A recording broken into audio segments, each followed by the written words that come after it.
This is your April 2025 soul story. If you have a sun, rising or moon in the sign, this is your reading. It's Romy here. Thank you so much for joining me.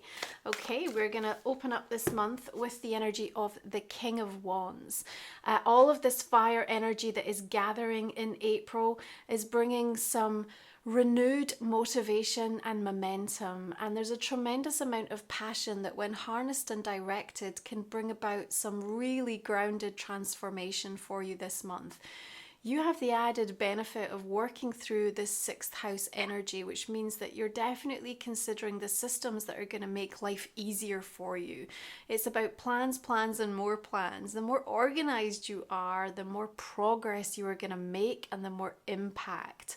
Now, impact is a powerful word for you, I believe, through this month of April, not only in the way that you decide to express and the actions that you take, but also the impact of things happening around you and how that's shaping or influencing your mindset or your considerations and the possibilities that might be showing up for you. I believe on the 3rd, where we've got Venus conjunct the North Node in this sort of very fated moment, that something strikes a chord with you. Maybe it's something you see, a sign that you receive, some kind of sensory experience, but there's a knowing, a deeper knowing, and it really sort of validates something that's been sitting with you for some time. Now, that King of Wands energy is going to be quite bullish, I think, in a way, and wanting you to take action and to start looking at how you drive something forward. The positive aspects of April are certainly that there's a much more healing energy coming through that's going to mean that a lot can get repaired, especially regarding relationships. Now, the 4th and the 6th see some harmonious days for us. So again, astrologically, it feels like you can be more open. You can lead with that courage and heart energy when you're trying to interact with people and really sort of setting the scene, if you like. I want to say to you that you may even be experiencing in the early part of April some sort of moments of deja vu, but the reality is that you have changed so much that even if there are things that feel familiar, when you look within yourself, it's like, wow, you know, my responses, my values, my outlook on life, like there's so much that's in the process of shifting and that you are indeed integrating. Now, we've got our 3 of Swords energy, and it does feel that through eclipse season, Venus retrograde, Mercury retrograde, a lot came up. And, you know, it maybe forced you to have to sort of address and acknowledge some of the buried or suppressed or, you know, difficult emotional experiences that now, you know, feel as though they've been sort of stirred up. The positive thing that I want to tell you is that as Mercury stations direct in Pisces on the 7th and we build to this full moon in Libra on the 12th, we also see Venus stationing direct, and it almost feels like that pain has a real purpose to it. There's something that needs to be cleared and cleansed and transmuted, talked about, and brought into the light. Now, we do have this aspect of Chiron bringing in a Cazimi around the full moon in Libra in the sign of Aries. So, you know, we know that there's going to be some sensitivity and maybe a little bit of vulnerability that's felt. But remember, this is about a stillness after the storm. And this moon, especially for you, Scorpio, is about releasing where the struggles have been and the striving energy. And there's a natural progression to things if you can allow yourself to sort of step into that flow energy, okay? We can interpret heartbreak or pain or upset as something that is so unwanted and try and push against it, but it's a natural part of, you know, the life that we have here on earth. We can't escape it, and so therefore it becomes about, you know, what do we do with it when we're met with it?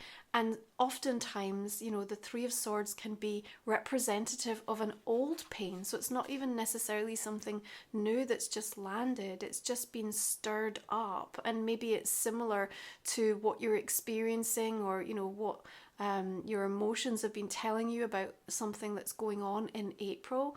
But really, if you dig a little bit deeper, there's a root cause that goes back much further. Now, this is a really healing energy, so there's an opportunity for you to balance something out within yourself. And I do think you'll feel a real release and cathartic energy in and around that period of the full moon Libra. You're going to be able to say the things that maybe you've never been able to say, to share the things that maybe you've never been able to share, or to be on the receiving end of that and have open, honest conversations. And perhaps after the tumultuous energy of March, again, that's going to be so refreshing. As I said, it brings about a repairing situation, and it's like you get to come back into harmony and balance with someone or something. Maybe it's yourself. But you're also very protected here. There's a very healing, angelic energy that kind of sits around you in that first part of April. Now, let's talk about the 14th, because the asteroid goddess Juno, ruler of marriages, partnerships, agreements, is tracking back through your sign. She's been in Sagittarius retrograde, okay, since March 19th, but now moves into your sign. And so what does that stir up and bring up? Well, there's an opportunity for the renegotiation, particularly where you are involved in a commitment with something or someone. So it doesn't necessarily just have to be a romantic relationship. This could be a legal agreement or a partnership situation. But going back over something in your sign is really important, because it means that you get to reestablish the ground rules, so to speak. Now, it may well trigger a little bit of envy or jealousy, you know, some of those more shadowy aspects of the Scorpio archetypal energy coming up for the, you know, again, the healing and the realization of what isn't serving you in this moment. But most importantly, I think that during this time, until Juno stations direct in July, you're poring over the details to ensure that you've got the best possible terms and that you're negotiating the best possible situation for yourself that's going to afford you the opportunity to keep growing, to keep evolving. And, you know, if you're right in the midst of a sort of powerful rebirth, you know, which it's fair to say, I think through the course of 2025, people are really leaning into, then, you know, you're also sort of thinking about what it is that you're going to need in the future. It's not just in the here and the now. So anything that you're agreeing to, it's not just about, well, does this serve me in April today, but what is it going to look like in a year's time or in 5 years' time? So there's a reality check, because Saturn conjunct the North Node, and a sort of karmic check-in that comes alongside that energy. But I feel the choices that surface for you can actually work to your advantage and in your favor. Again, when you're coming from this place of choosing to think, act, and live from love, letting go of guilt, letting go of the criticism of yourself and others, letting go of energy of the complaints or anything that's like lower and sort of dragging you back and dragging you down. Remember that King of Wands is enthusiastic and positive and visionary about what is possible.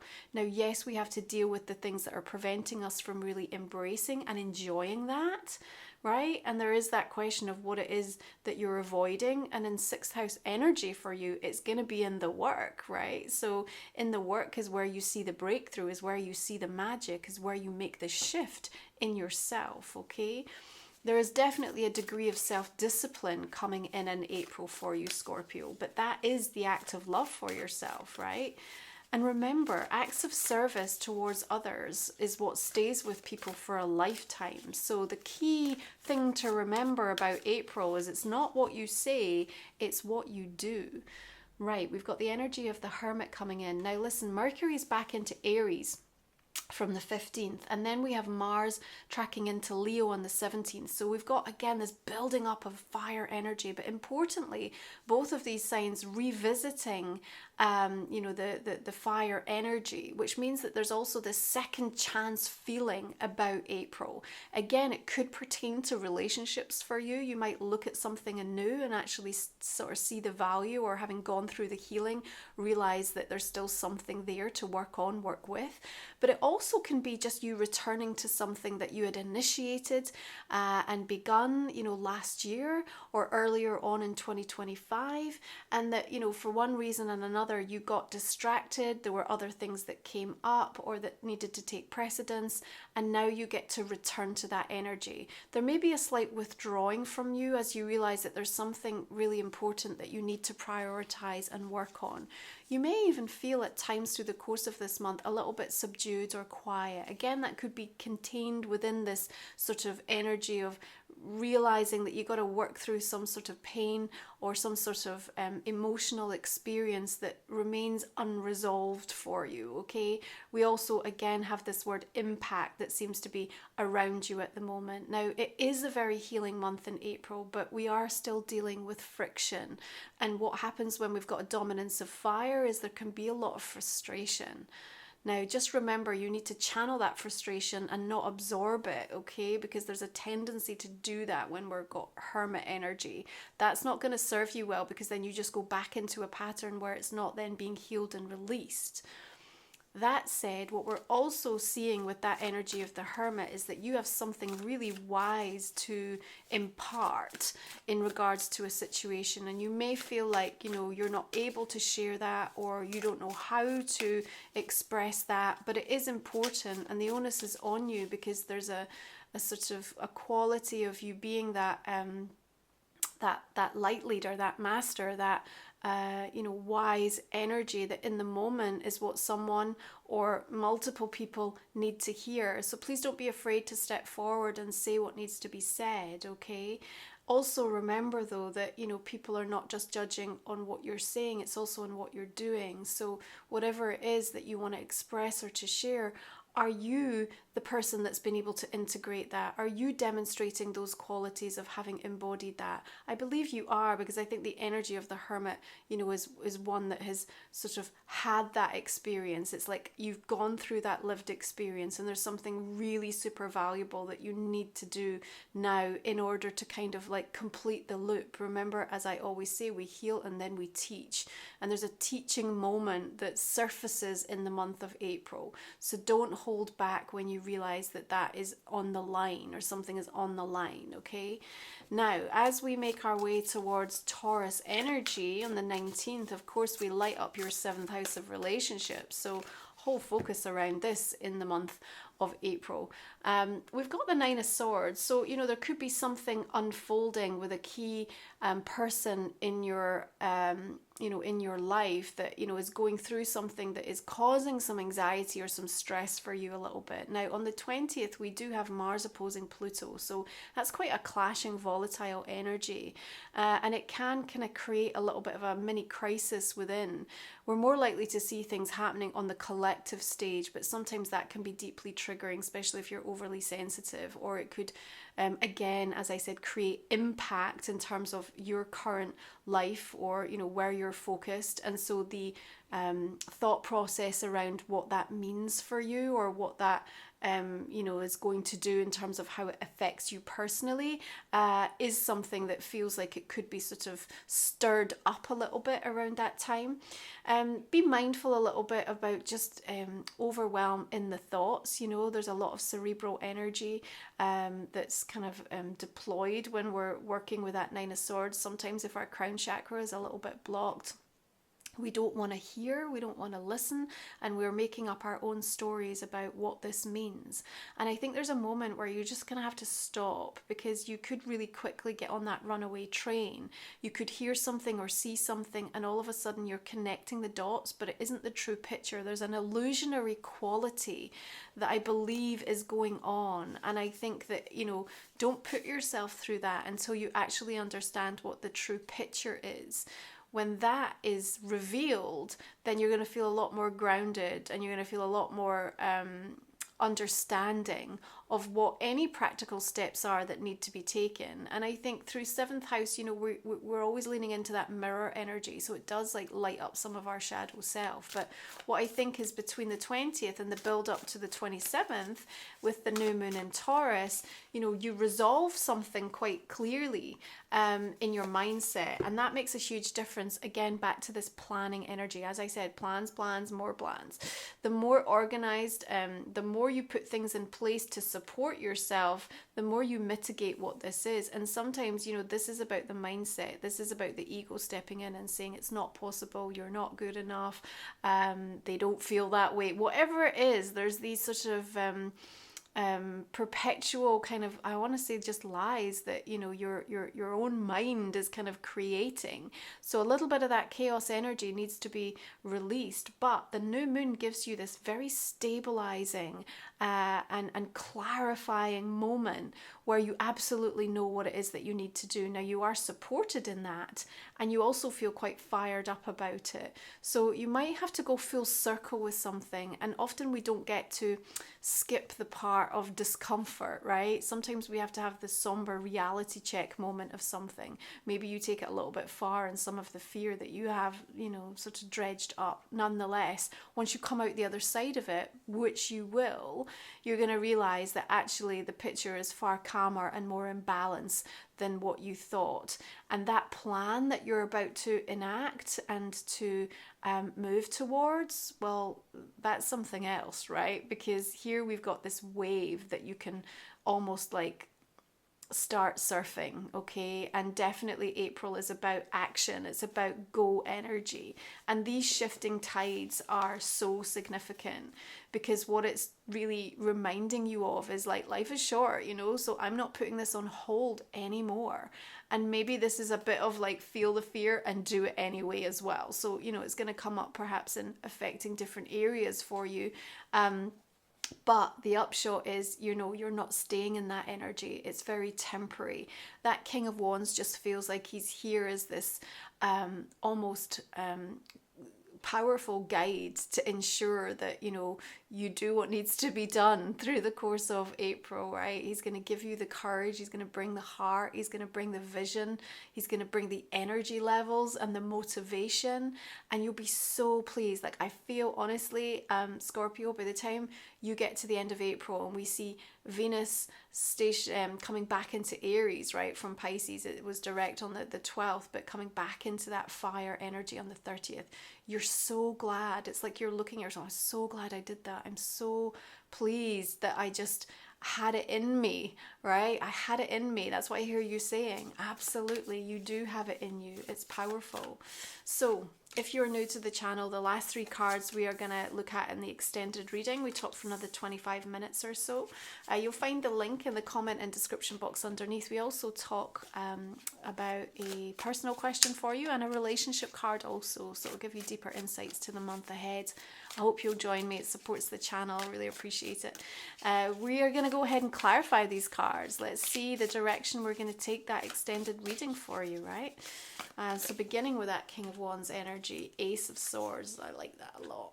Okay, we've got the Devil, 6 of Wands, the King of Cups. What about this energy of the Lovers? We've got the Emperor and the Moon. If you have not already checked out romywiser.com, you're going to find ways to work with me.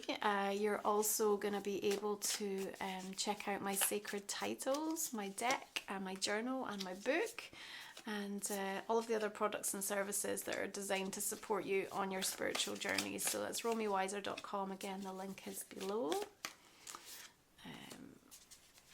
There's that Page of Wands. Like, I just feel like, you know, you almost get to a moment where you're just like, okay, like, I don't even care. Do you know? And that's the best way to almost like release that stress or that overthinking. It's just like, well, it will be what it will be. And you just find this like sort of ability within yourself to kind of balance your own energy. It's super powerful. Okay, so this is a Life Soul Vision Oracle, which is my deck. Let's take a look. We've got Energy Conversations and Soul Story. We've got the Sacral Energy, all that fire this month, Creative Charge. We've got a Full Moon, Soulful Surrender. We've got Spirals of Love and Grief. And we've got Dance with the Divine. I mean, these are really echoing the themes that are coming through in your other cards this month, right? Okay, so let's have a look at a couple more Oracle cards. We're looking for Scorpio for April. What do we have here? The energy of Gemini and Rescue. And we're going to look at a spirit animal card for you as well for the month of April, Scorpio. What do we have? We've got the energy of the camel. Okay, we're going to explore these in the extended. Thanks so much for being here. I really appreciate you. Have a beautiful healing month ahead. I am going to see you again next time. You take good care. Bye for now. you.